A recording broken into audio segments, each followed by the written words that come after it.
5 minutes de français avec Pierre.com. Salut tout le monde, j'espère que vous allez bien.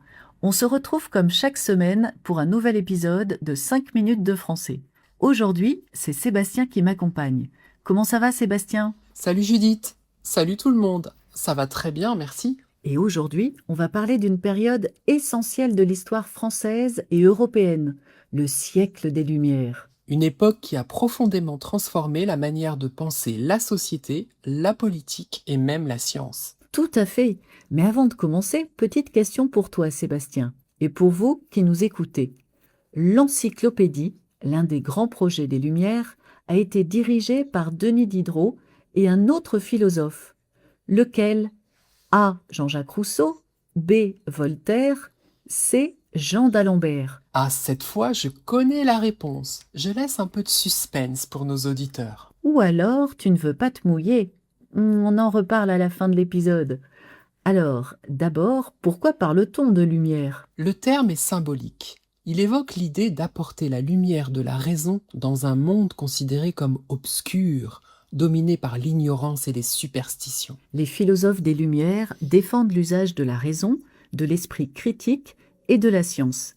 Ils remettent en question l'autorité absolue du roi et le pouvoir de l'Église. À cette époque, en France, le pays est une monarchie absolue. Le roi détient presque tous les pouvoirs. Et la société est organisée en 3 ordres, le clergé, la noblesse et le tiers-état.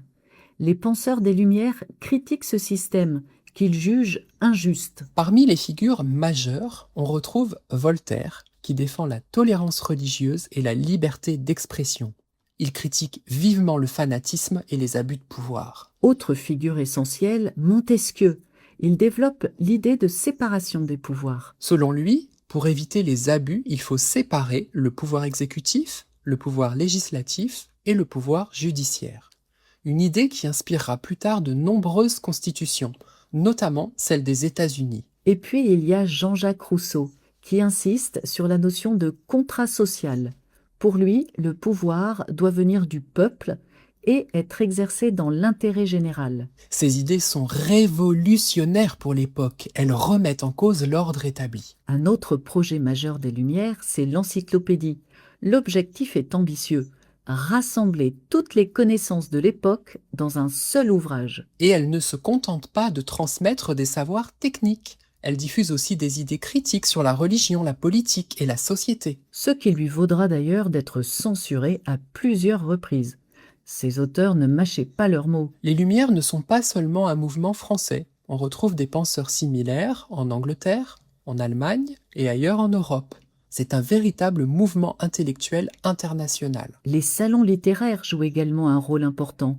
Ce sont des lieux de discussion où philosophes, écrivains et scientifiques échangent leurs idées. Souvent organisés par des femmes issues de la noblesse ou de la bourgeoisie, ce qui montre que certaines femmes ont joué un rôle clé dans la diffusion des idées. Les Lumières encouragent aussi le progrès scientifique. On fait davantage confiance à l'observation et à l'expérimentation. La raison devient le principal outil pour comprendre le monde. Mais ces idées ne plaisent pas à tout le monde. Beaucoup d'écrits sont interdits, certains philosophes sont emprisonnés ou contraints à l'exil. Malgré cela, les idées circulent, notamment grâce à l'imprimerie. Et elles auront un impact majeur à la fin du XVIIIe siècle. Oui, elles influencent directement la Révolution française de 1789.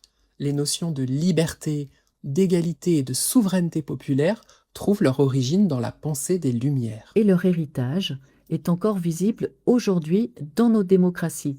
Les droits de l'homme, la liberté d'expression, la séparation des pouvoirs, toutes ces idées sont liées, d'une manière ou d'une autre, aux Lumières. Bon, revenons à la question du début. Tu demandais qui a co-dirigé l'encyclopédie aux côtés de Diderot. Et la bonne réponse était Jean d'Alembert, mathématicien et philosophe.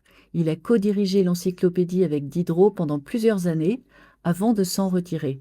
Au total, l'ouvrage comptera 28 volumes et mobilisera des dizaines de contributeurs. C'est l'heure du point vocabulaire. On a utilisé l'expression « ne pas se mouiller ».